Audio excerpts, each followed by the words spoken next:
Well, I'm rather old today, so my scientific career started actually in the 20s.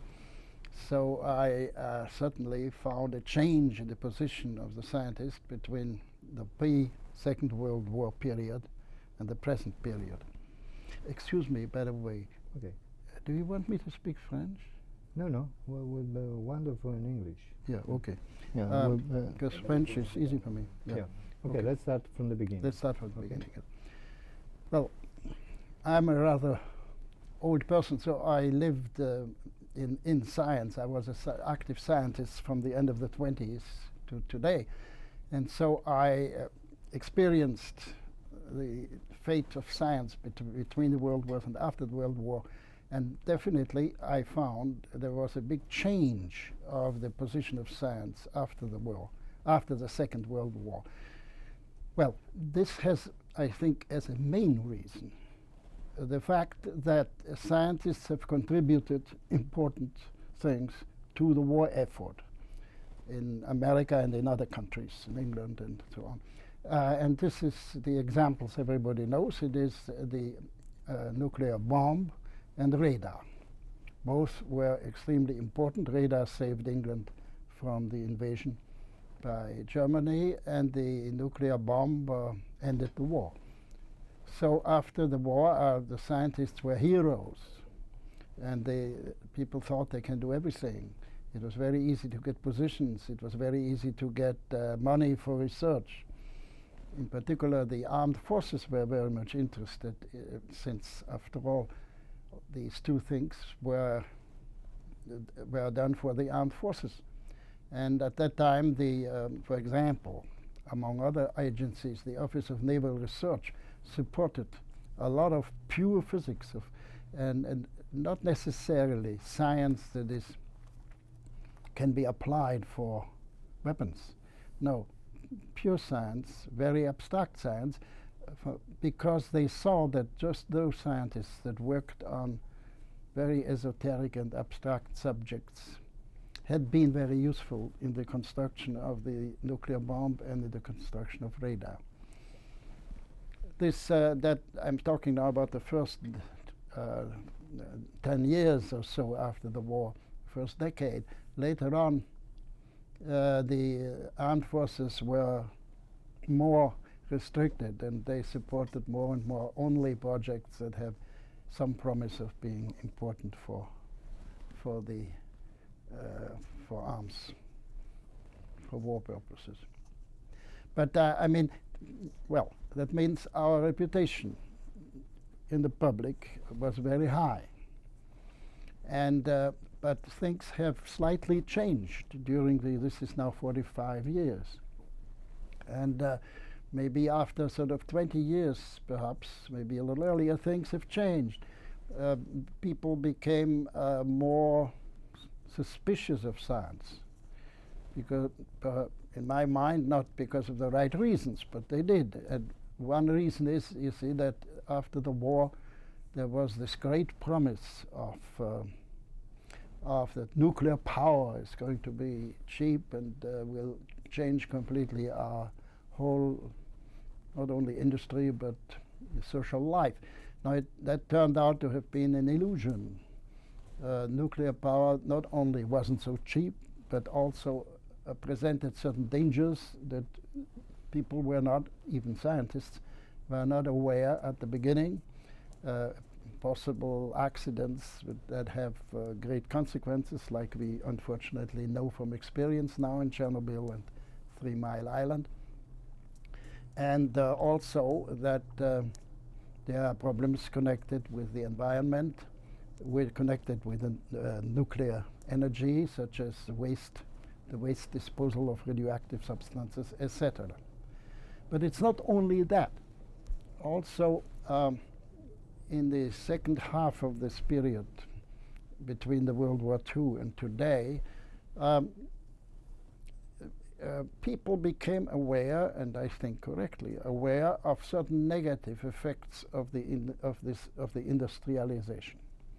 Now, industry grew enormously during that time, at least in the developed countries, in the West, in Japan. due to a great increase in living standard. I think an increase in living standard which is unique in the history of mankind. And therefore industries increased and energy production increased and everything increased. And then it turned out that this tremendous increase of industry had negative effects. Now that was known and even written about before, but people haven't paid much attention to it except in the last 1 or 2 decades. Now, what was it? Well, the burning of fossil material like oil and coal produces a lot of carbon dioxide, and carbon dioxide may have very negative effects on the temperature of the Earth, the so-called greenhouse effect. Please, I said may have, but I come back to it because we are not sure of it. It may not have, but it may have. And then the danger of influencing the ozone layer on top of the atmosphere, which protects us from dangerous ultraviolet light from the sun. And it turned out that indeed the ozone layer is suffering. There's a big hole in the Antarctic.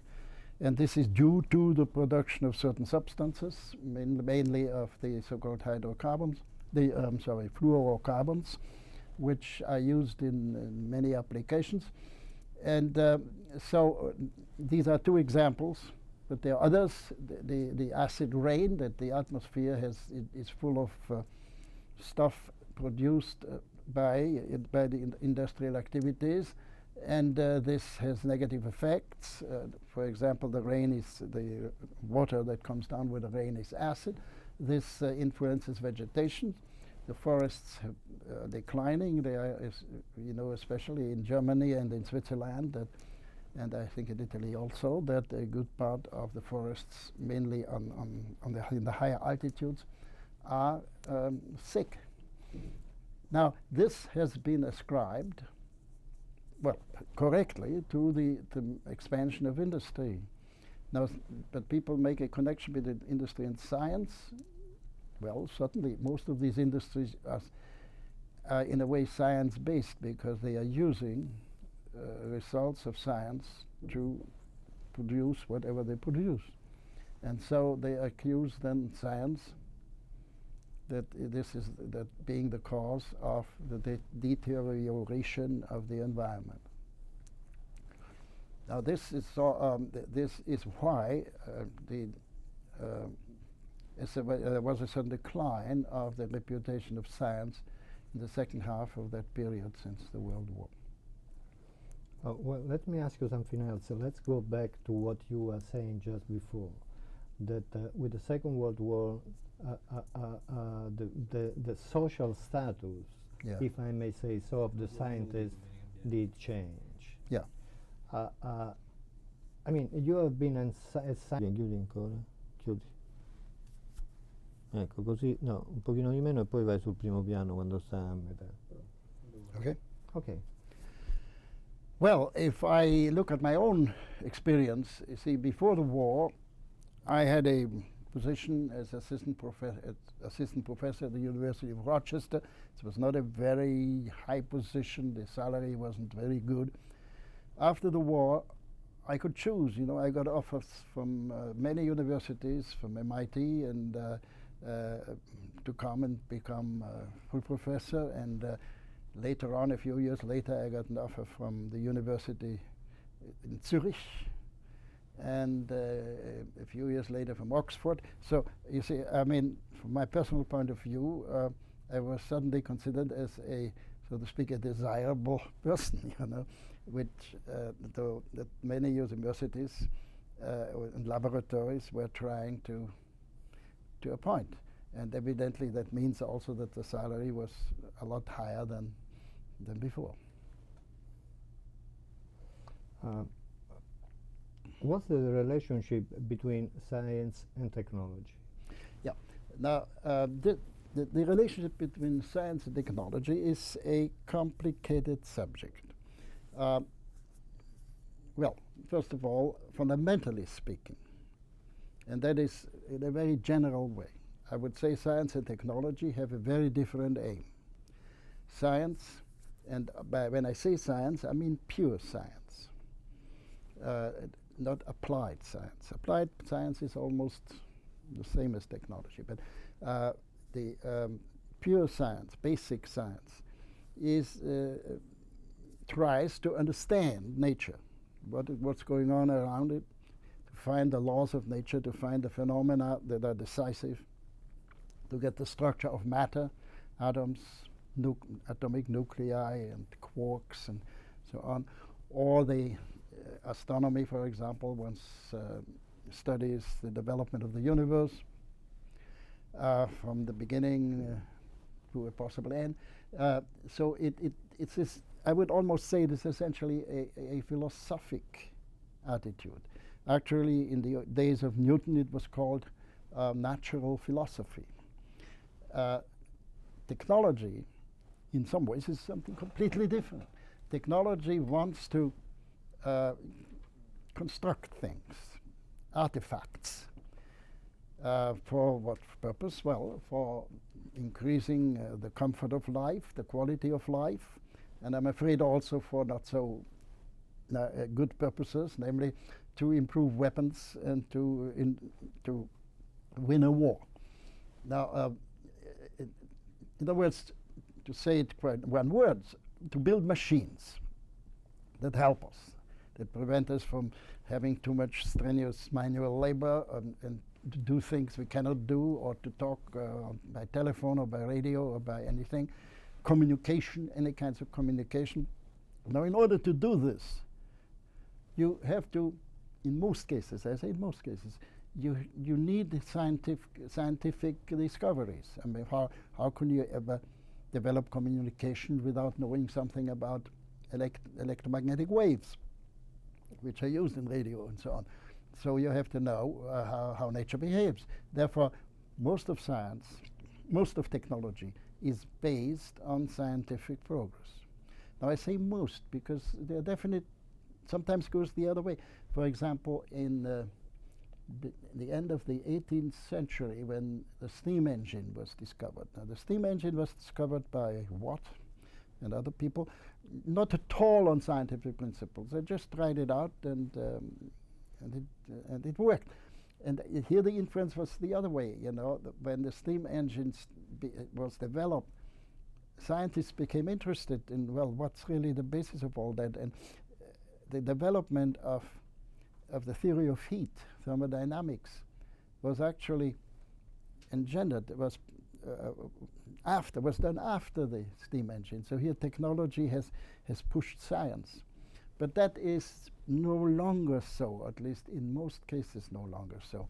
And it is now science is is used by technology, and that is what is called applied science. Now, this is not only in physics. I mean, I would call medicine. Medicine is applied biology. And all the great discoveries of the biology, you know, the DNA and the biochemistry of the cell, so all this is now used in medicine to find cures for the many diseases. So, the main difference is the purpose. Of course, in many cases, the methods are not so terribly different, because in order to apply some scientific discovery, you have to do similar experiments that were made when you made the discoveries for the sake of discovering it. And now the technologist or the applied scientist does it for the sake of constructing something. So his inventiveness is, what can I do with it?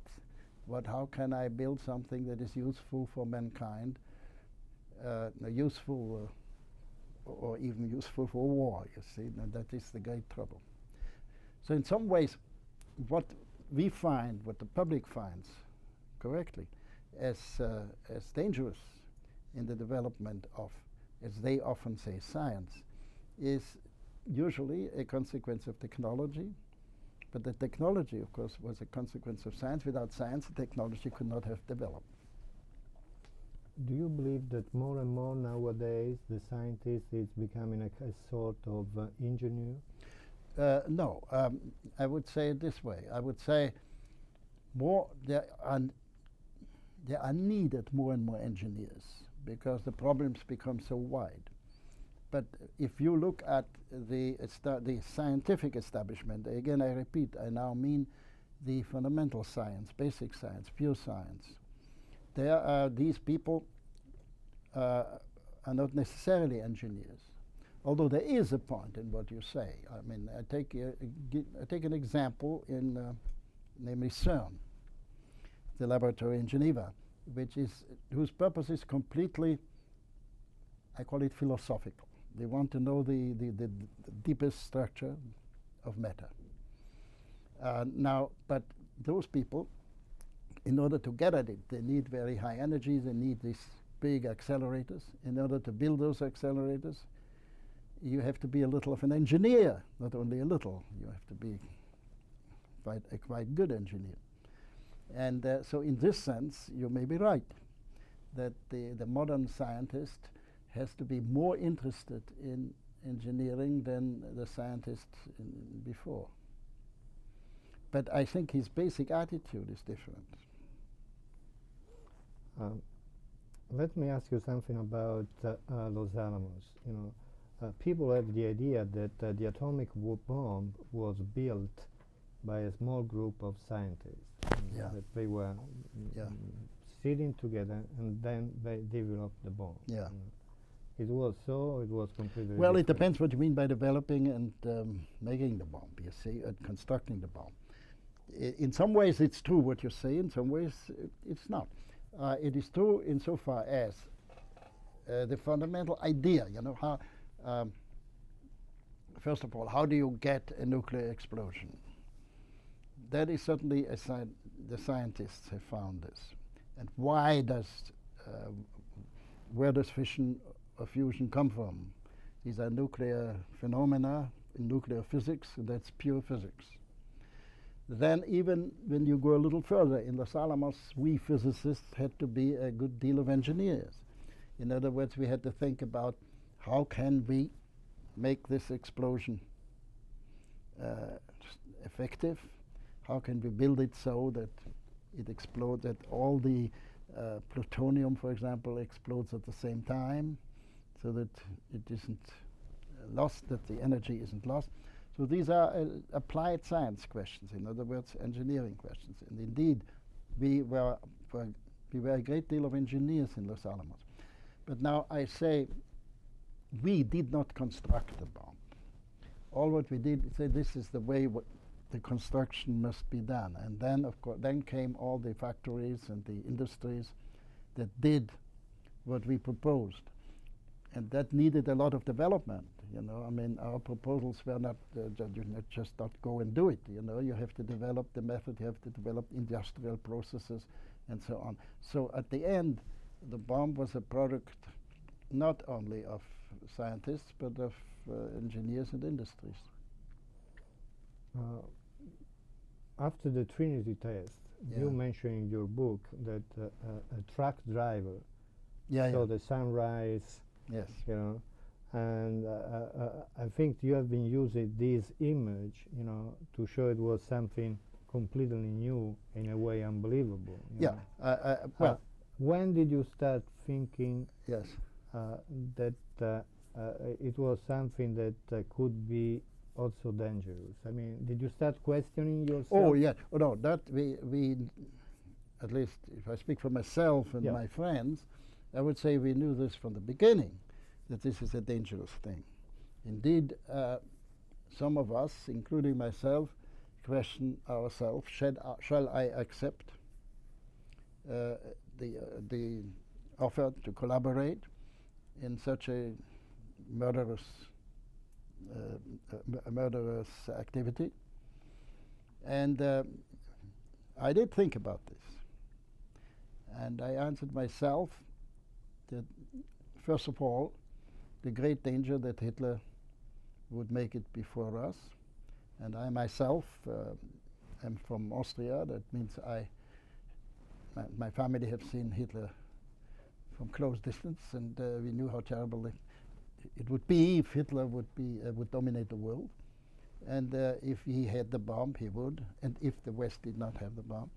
So that was the first and main reason. The bomb is a terrible thing, but in view of Hitler, the West must have it first. The second reason was, well, I lived in, I was at that time only 5 to 6 years in this country. This was my guest country. I was received with great, very well. I had a certain feeling of debt to this country, and if they asked me to help them in their war effort, I couldn't say no. But I knew, and so did my friends, that this is not an easy problem, that it's going to be a very difficult problem after the war. And well, during the war we didn't have much time to think about these things. It was hard enough to find enough time to develop the bomb. And we were in a hurry because we were afraid that Hitler would get it before. But later on, when Hitler was defeated and when the war was over, of course then these problems came like a wave towards us, you know, and filled all our thinking. And so, no, we are cleaning pollution.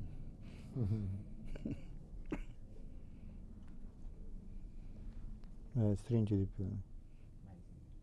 So you were saying, start again from after the war. So after the war, we were all very much aware of the problem.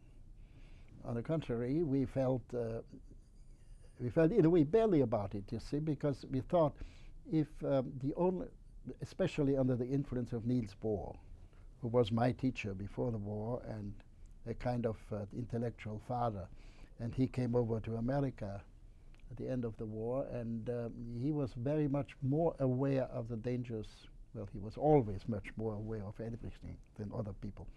And he very definitely said, you know, the only way of avoiding a final catastrophe is to go together with the other side, with the Soviet Union. And the only way to avoid a catastrophe is to have a sort of a common international, not only the Soviet Union, also the European countries, an international administration and of nuclear concerns, bomb, energy, etc. And he said, now he tried to convince statesmen. He was not very lucky. Many people, especially here in the States, thought that we have a monopoly and the Russians it will take 20 years or more if they will not be able to make a bomb. And we scientists tried to tell them that that's not so. The Russians are very good scientists, and the only secret is that it's possible to make a bomb, and that we have given to them because we showed them. And so they will have it, actually we predicted they will have it in 3 to 5 years. They had it in 4 years. Now,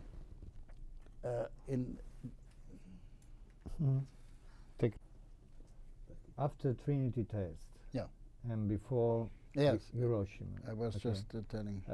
Did you have any discussion within yes, in Los Alamos? Oh, even before. We had discussion in Los Alamos since the beginning of 45, that the Trinity test was in summer 45. So indeed, we did discuss, but rather small circles of people. And after Trinity test, then of course much more. And well, between Trinity test and Hiroshima, there isn't much. There were only 3 weeks, and part of them I spent in vacation because we all were completely exhausted. Oh, yeah.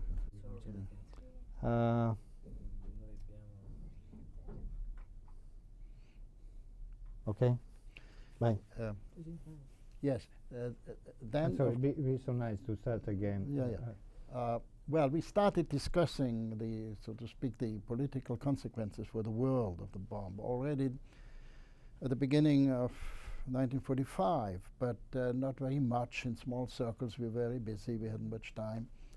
And then only after Hiroshima,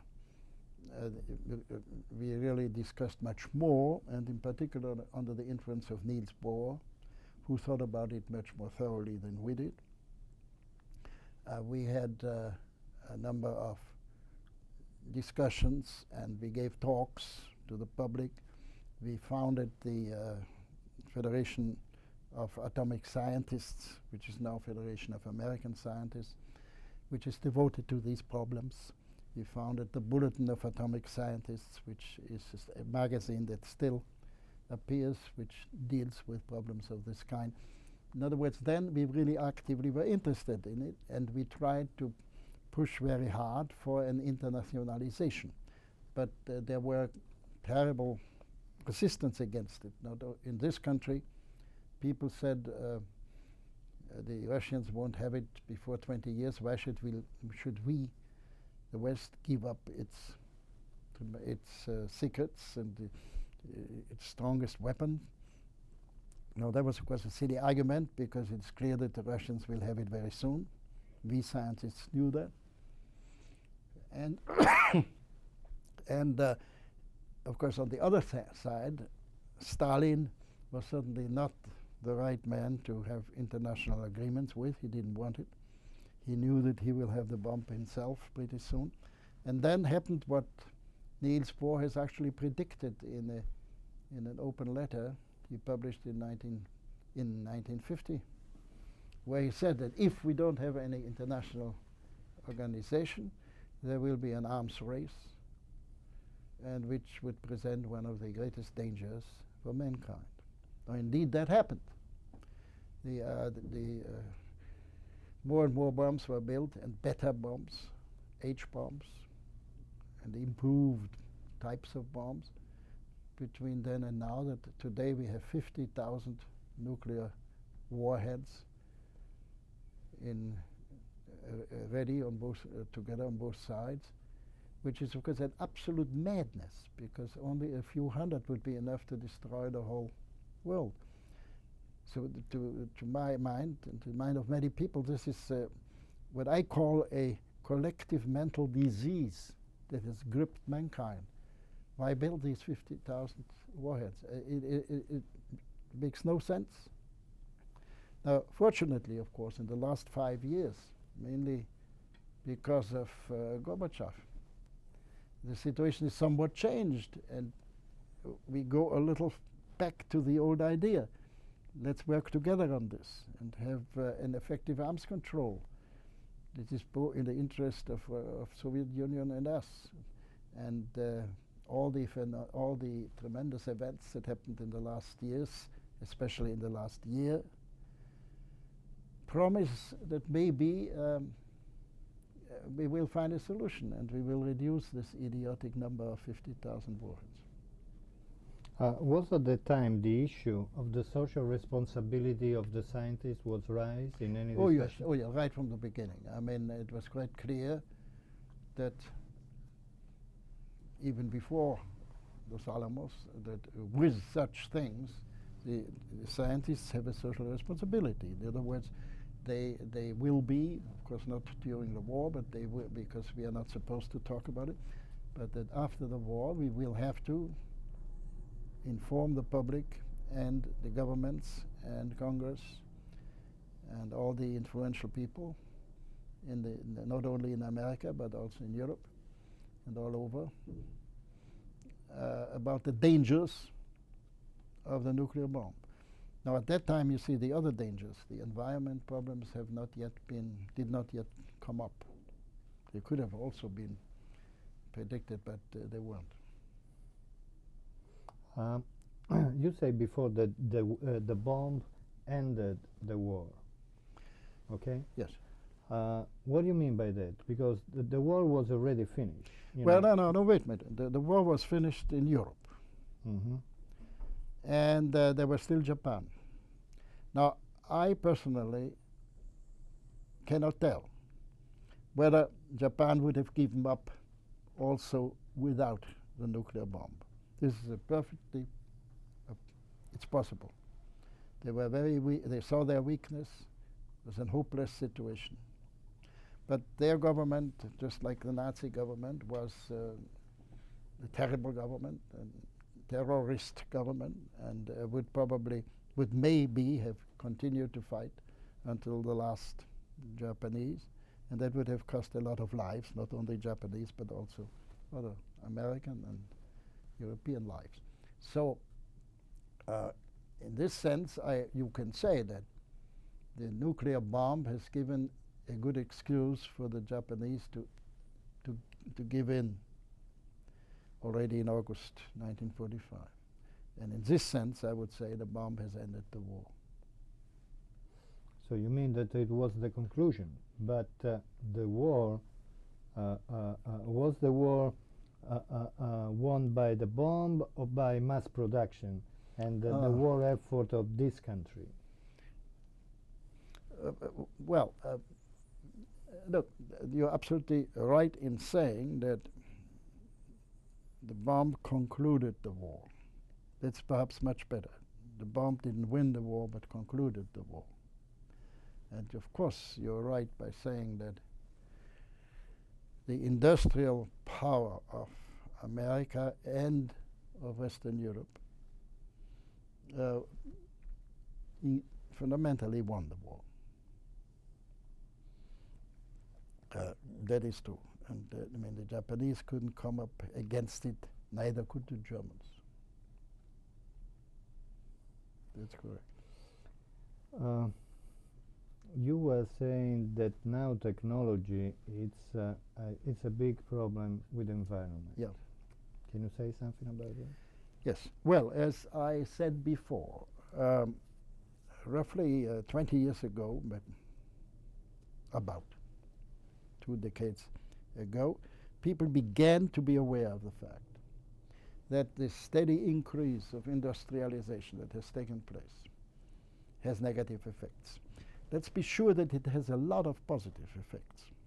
I mean, in Europe it is visible. I mean, what has happened, see, Central Europe was essentially destroyed by the Second World War, and it was really a miracle to everybody to see how fast Europe again could be rebuilt and could resume its leading position industrially, culturally, and otherwise. Now, I know that the Marshall Plan played an important role, but certainly that Marshall Plan is not the whole explanation. It just shows a resilience of Europe and tremendous power of European culture and European life. And I say this with great conviction, because I still feel to be half a European. And now, this at the beginning, this had a lot of very good effects. Not only the living standard was increased, but let's not forget, as I said before, medicine is the technology of biology. The medical development was enormous. I mean, we lived twice as long as we did before, the average. We have almost eradicated any kind of epidemics, at least in the developed countries. We have made life more interesting, communication more easy, travel much more easy, infinitely easier than before, not only for the rich, but for many people. So in some ways, the whole technological development has a very large part of beneficial effects, which are usually forgotten nowadays, but they should not be forgotten.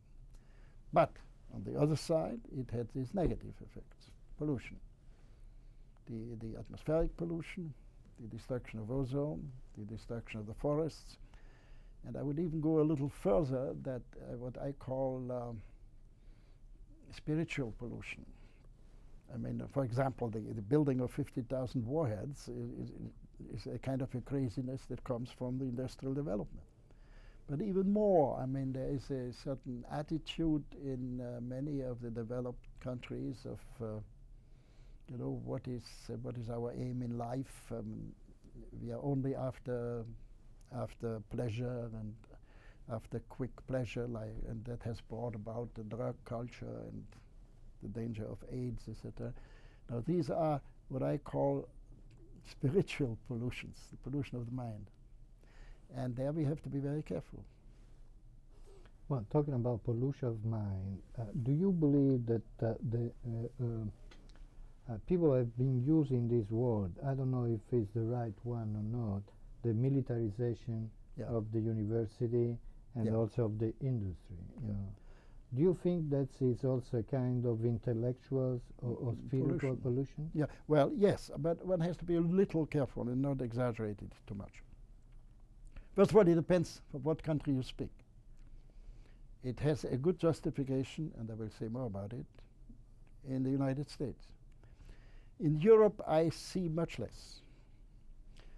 In Europe, I do not, well, there is the money spent in Europe for armaments and for the armed forces is very, very small. It's less than a tenth of America, and therefore there is less military pollution. And this is probably the reason why the living standard now in Europe is higher than here. And that's good. In this country, I'm afraid your remarks are much more justified. I would say the universities, it is not as bad as one may think of the way you expressed it. The military have a certain influence on what's going on in the universities, but it is not overwhelming. Most of the support of university research does not come from the military, but it comes from the Department of Energy, for example. It comes from the National Science Foundation, and from private sources. So that I would say, true enough, there is a certain amount of military pollution in the universities, but I'm not yet really extremely worried about it. The industry, that's something else. Now, in industry, I think I cannot guarantee the figure, but certainly something like 50% of our industrial activities are, at least in the development, not in the actual production, is military. Well, one can easily see it. I mean, the military budget is 300 billions, and the GNP is 3 trillion, so it's about 10%. But as far as the intellectual activities, it's much more than 10%. For example, the number of physicists working in military laboratories is almost half of the physicists. So an enormous intellectual capital is used to improve weapons, which of course is part of the reason why the United States have lost their competitive edge, commercially speaking, towards Europe and Japan. And in Europe, as I said, the thing is much better. In Europe, the engineers and scientists are, only very few are working in the military establishments. Devi cambiare? I'm sorry, we have to change playback. Yeah. Okay. So we were talking about the pollution. If you have seen this Yeah, pollution no, within your students. I have seen what I called intellectual pollution, military pollution among the students. Of course, I mean, the students are thinking of their future and what kind of jobs they get. And if they go to military laboratories, the salaries are very much higher. And this attracts a lot of people. And also the problems. I mean, the problems are interesting from the purely technical side. And they may be more interesting than improving an automobile, you know. But of course, there are students, there are many students who can see the damage done and who would say, I will never, in spite of the higher salary, I will not go to a military establishment. But there's a good part of students who would. So that's one thing. Now, now there comes the question, we hope, sure, that in the immediate future there will be arms control and disarmament, not complete disarmament, I'm sure, but I mean that figure of 50,000 warheads, I hope, will be reduced by a large factor, not only half, because half wouldn't be enough, but but more. Now then, and this is not only nuclear bombs. I mean, this tremendous kind of military buildup that both the United States and Soviet Russia and the European nations have built up against the so-called danger of an East-West conflict is slowly disappearing. I mean, the East-West conflict now is one of the least probable events for the future, and therefore people ask now: can we reduce armaments? What effect is it possible to change the character of industry? Now, I think it will be difficult, but sure it is possible. I mean, after all, during the war, all the countries that were in the war, not only the United States, have changed their industry the other way. And that was done within a very short time even. Now, surely there was a tremendous pressure, but a change in the other direction, I'm sure is possible, but difficult, and will take time. And will also have political difficulties. People will say, how do you know that there won't be an East-West conflict? And shouldn't we keep up our armaments? That would be a very bad thing.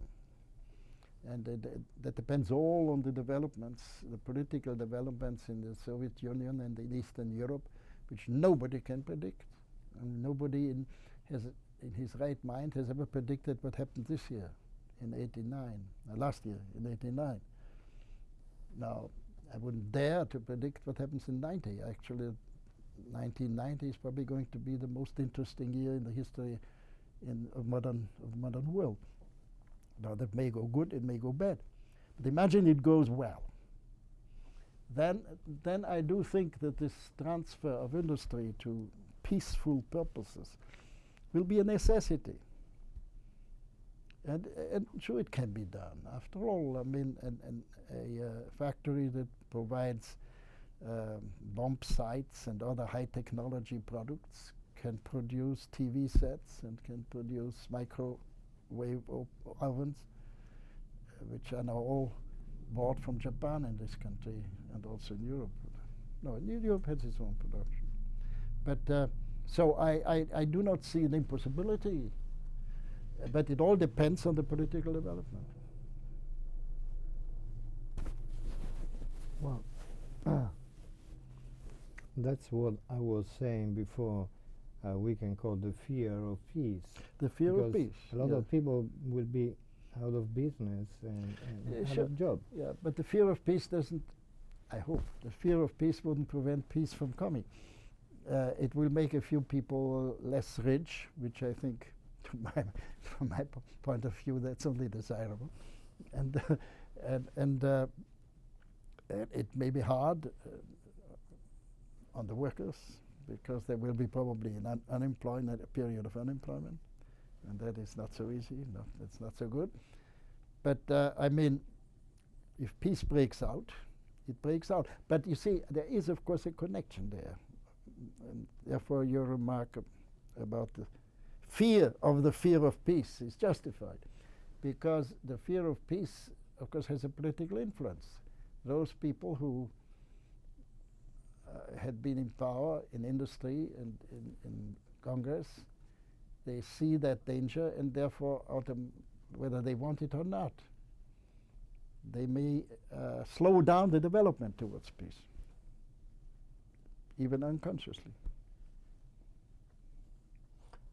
Was the scientist community in Los Alamos homogeneous around the issue of the social responsibility and well, yes, the dropping of the bomb, or not? No, I mean, first of all, no group is homogeneous, and especially when you look at the scientists, not only in Los Alamos but also anywhere, I would almost say any time. You have groups that are very interested in the social questions, and you have groups that are not interested in social questions. And usually the majority is not interested. Not that they are against, you know. I mean, let's take two examples, you know. Edward Teller in Los Alamos on the one hand, and let us say,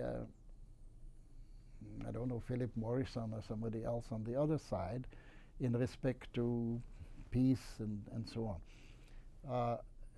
Okay, you have differences. And the differences were also in Los Alamos, but the majority is just doing their job and is interested in the scientific details and are usually not participating. It's always a minority who is vocal in such matters. Are you with the majority or with the minority? No, I'm certainly with the minority. All my life I tried to be vocal, not very efficiently, but I try to. Well, which one? I mean, do you believe since the scientific revolution, you know, the idea of progress Yeah. has been The idea of pushed progress. around? Yes. What do you think about it? Yeah. Well, that is a very deep problem, and we have learned a lot. Very often, you see, people. We try to play a kind of game. What time of history do you want to live? Want to have lived? You know. And my choice is always the second half of the 19th century. Why? Of course, not as a poor worker, but as an intellectual at a university, for example. Why? Because at that time, the world was full of optimism in Europe and in this country, full of optimism. The technical progress was astounding. The scientific progress was overwhelming. And people thought, now the future will be wonderful. In the past, the paradise. In the old days, it was the past that was ideal in the paradise. And now the future is going to be a paradise by science and technology, you see, and we will have means to feed and clothe the whole world, and crime will disappear. You know. Now that turned out to be all wrong. That, in other words, in the second half of the 19th century, people believed in progress. That progress will solve everything. Now, it turned out it isn't so. Now, that doesn't mean that progress is negative. And as I mentioned before, one should never forget in these discussions the positive sides of the scientific technological progress, mainly in medicine, but also in other things. And but we know now very well that the human psyche is a complicated matter, that science and technology does not deliver something which the human psyche needs. It is a kind of aim in life philosophy that what religion gave them in the old days. And there is, as a friend of mine says, there is a big hole in the belly. Religion is taken out, or it has much less influence, let me say. It's not completely taken out. But science and technology has not put anything in place. And therefore, we have all these things I mentioned before. We have problems of the human society, poverty, homelessness, center of city troubles, drugs, etc., crime, etc. So, in other words, you see, progress had its dark sides.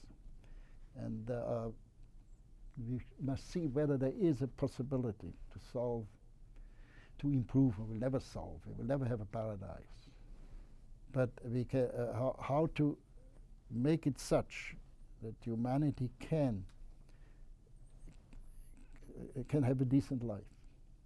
Now, I think what makes me more optimistic than I was perhaps 10 years ago is just the change, the political change. that the great danger of nuclear war is now much less, is more in the background. And it's probably no longer such a great danger. It is not excluded, but not such a great danger. And then come, of course, the other dangers, the pollution, the material pollution, and what I just described, the intellectual pollution. Now, the point is that if the nuclear question is no longer the important question, we have more possibilities. Because in respect to the material pollution, there is no West and East. There is no ideology conflict. What's good for one side is also good for the other side. So there is hope of a more productive collaboration. And we see a lot of good signs, beginnings, not enough, of that international activities to reduce pollution. They begin. Then, of course, the whole international idea has become more attractive in Europe, especially due to the EC, the common market. And after all, let's not neglect this. It's a great thing that Europe is really talking of a common economic unit. This is completely new. That's great. I remember, see, when I was at CERN, director at CERN, that is in the beginning of the 60s. At that time, CERN was, that is, by the way, why I went there, because I was attracted by the idea that here is an institution that, at least in physics, establishes a united Europe. That was my great idea there, which attracted me. Now we don't need this anymore. Now we have, we really have that idea conceived and perhaps even realized in a few years. So that is a hopeful element. On the other hand, we have something which is extremely dangerous, namely an increase in what is called in this country fundamentalism, namely fundamentalism, religious or otherwise, which is essentially a view that only accepts one way of thinking and excludes everything else.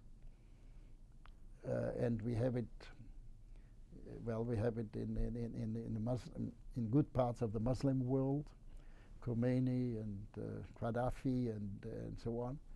And now this fundamentalism raises its ugly head in the Soviet circle, you know, the nationalism.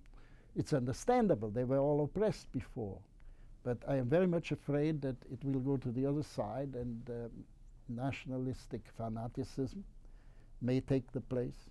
And that is just as dangerous as communist fanaticism. Do you believe, I mean, during the Second World War, yeah, for a lot of reasons, but mainly because of the war, a group of great scientists yeah, get together, and I think it was from a scientific point of view, also from an intellectual point of view, a beautiful period. I mean, a beautiful experience for which one of the people were there. Yes. Do you think that such experience can be done again today in order to fight against pollution and to fight, and why is not happening? It is happening. I mean, I wish it would happen much more. But look, you see, here's the problem I mentioned before, that among you're speaking of the scientists, that this is a guess. Only 10% of the scientists are interested in more than just their science, and or their profession, or to earn money and so on. But there is the so-called progression movement, you know. Your compatriot, what is his name? Caligieri is now the chairman. They are very strong. You know, they in the past they fought for arms control, and now their main emphasis is on environment. And there are many other groups of this kind, scientific collaboration, international scientific collaboration. there is a Russian, European, American Foundation for the Salvation of Mankind, or name like that, which also emphasizes these aims. Now, I would like to have much more of this, and I'm trying to do it actually, and to, as small as my influence is, I mean, I try to excite this and to make people work on it. But it is there. One cannot say that it is not, that none of these things exist. Indeed, it's much stronger than it was before the war.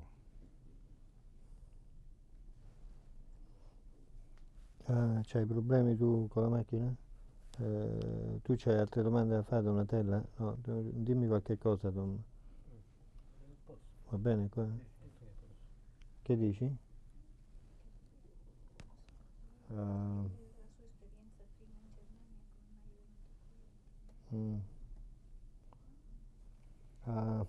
Well, I don't know. I don't want to use too much of your time. That's okay if you have some other problem. Well, I would like to talk a little bit more about the bomb and the decision of dropping the bomb. Okay, okay. If you don't mind. That's all. Well, the first question will be why two and not just one? Probably a lot of people have been asking this. Shall I? I'm on. Yes. Yep. Yeah. The question why the Americans dropped two bombs instead of one, I don't understand myself. In some ways, let me defend a little one bomb. I mean, there was a big discussion, as you know. There were groups of scientists that proposed, especially in Chicago, under Szilard and James Frank, that proposed one should demonstrate a bomb over an uninhabited place, island or so. And instead of throwing it over a city, we in Los Alamos did not know much about it. If I had known about it, I would also have signed that. But I didn't hear about it. They kept us on such matters pretty much separated. Now, I must say, however, that I can see at least arguments on the other side. Namely, one argument that I always like to quote is that our General Groves, you know, who was the head of the Manhattan Project, saw the Trinity explosion. And now the Trinity explosion I've seen myself. I was there. And I went afterwards there, and so did he, to the place about 18 hours later. And there you could see, first of all, the tower was, of course, completely gone. But there was the whole sand, it was a desert, you know. The sand was glazed, almost like a mirror, so a green glaze. And that was because the temperature was so hot that the sand melted and then glazed again. Now, I'm told I wasn't with Groves, that Groves said, when he saw that, is that all? You know, he thought there would be a hole to the center of the earth or something like that. So in other words, you know, now the Japanese generals may have also reacted that way. That's one thing. Another argument in favor of dropping the bomb is, you see, the bomb is a terrible thing. And even if you are fully idealistic, as I hope I can say about myself, and say that this bomb we had to do because of Hitler, but we hope that this bomb will be internationalized and will end all wars. That's what we thought at that time. Because wars with these bombs are impossible, and this is why. If you really thought that this is a possibility, I think, strangely enough, that one bomb has to be demonstrated. People don't believe stories. They must see it, or they hear about it, pictures, and account. So from this reason, that was to some extent Oppenheimer's argumentation, which I find probably has a certain justification. It could defend one bomb. The second bomb, to my mind, was a crime. And I've said it before. And I think it, I know why the military did it, because, you know, the first bomb was a different principle, was a uranium bomb, and the second was a plutonium bomb. And although Trinity was a plutonium bomb and should have convinced the military that it works, but the military have this mind, as long as you don't show it on the battlefield, you don't know whether it works. So my belief is that that was one reason. And also perhaps sort of a psychology that if you only throw one bomb, they believe you haven't got another one, and if you throw two, then they think you have many. In fact, they didn't have many. So, but these are all silly things. I believe the second bomb was unnecessary, it was murder. That's my opinion. But the first bomb maybe was perhaps justified. Now, if you look at the present situation, 1990, you know, I'm so glad that I'm still alive. After all, I'm 81 years, I could have died earlier. And that I still have seen the change in the attitude in the last 5 years. Maybe it is true that the existence of the bomb and also the demonstration is going to make wars, I mean, big wars, world wars, impossible. There will never be small wars, impossible. That I don't think can be done at all, but big wars. So maybe it wasn't quite in vain what we did. But this is an optimistic hope. I may be wrong. Do you think that another possibility it was because so much money, so much interest was involved in the building of the two bombs? That well, that wouldn't have prevented one bomb. I mean, then they could have just exploded one bomb. Yes, maybe. Certainly. But on the other hand, I mean, Trinity has shown what it is. But it did play a role. I know. And then there are other things one does not forget. Maybe they wanted to impress the Russians. And so on. I mean, there are always many reasons. But let's not forget, you know, we are living now 45 years in peace. And we do not anymore understand the psychology of war. I mean, you were not even born at that time, I don't know. I was under the bomb in Italy. I'm 54 years old. You're 54. You were under the bombs in Italy. Yeah. So you remember that time. One thinks differently when you are in a war. And that must be counted in, you know. The idea of destroying a city is now a terrible idea and should be a terrible idea. But look what we did. I mean, we, the Allies. How many cities we destroyed, not with nuclear bombs, but with ordinary bombs. Well, for the victims, it makes no difference. We killed many more people than an atomic bomb killed, and consciously, you know, the fire bombing of Japan, and then the terrible bombing of Germany and Italy. Now, that was an inhuman action, unnecessary to a great extent, as you know. Now, you see, our conscience towards human lives have been very weakened, and I think Hitler is guilty of having started that.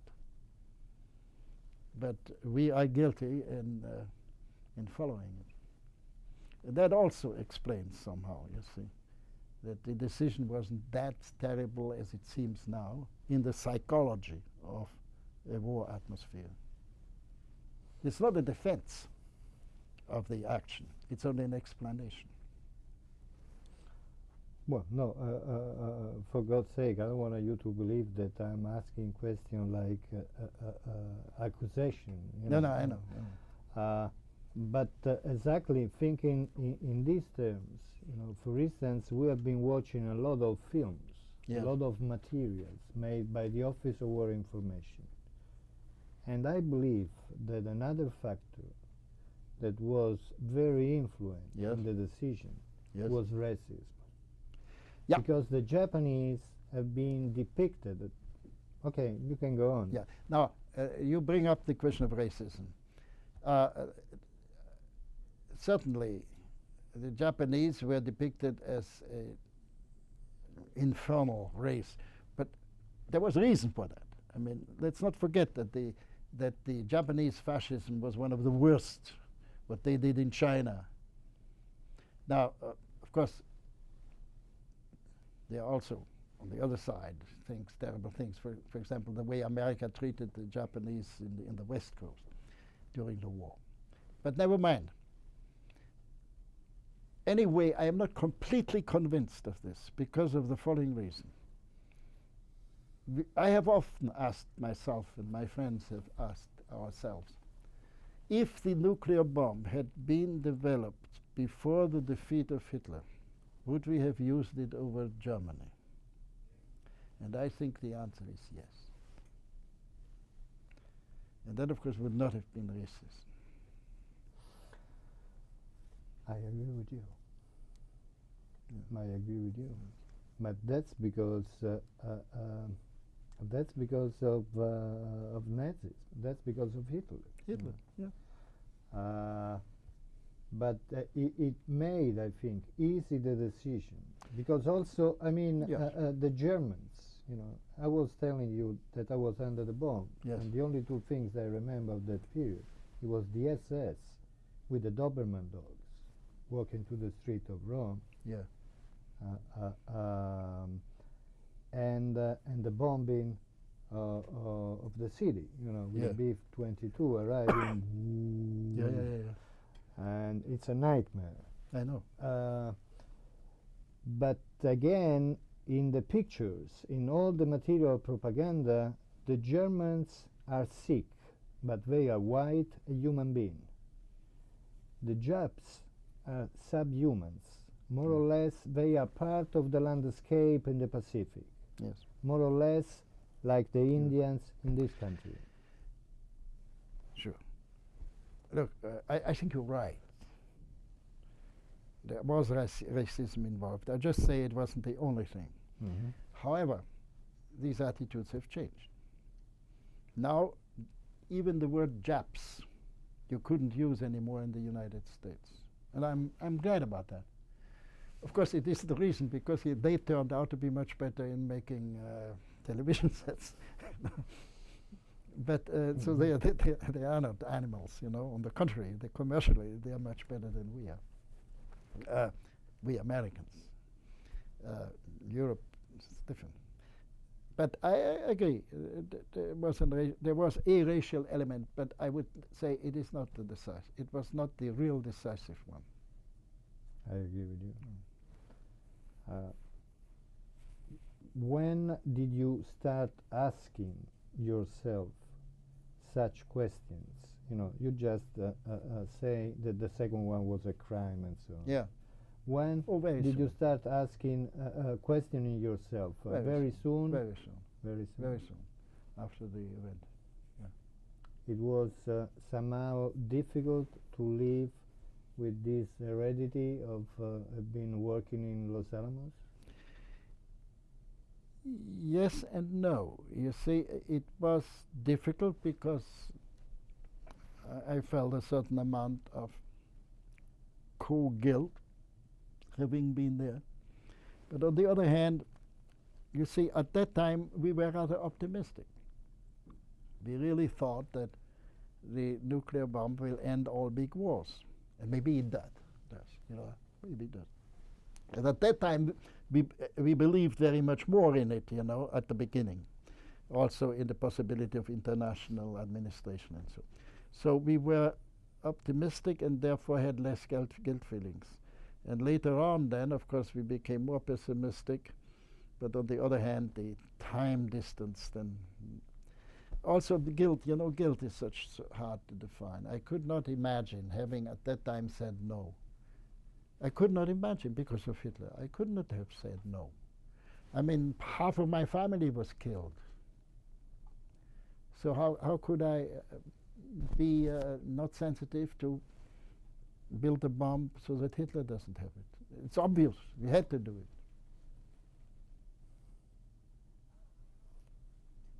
it. Okay.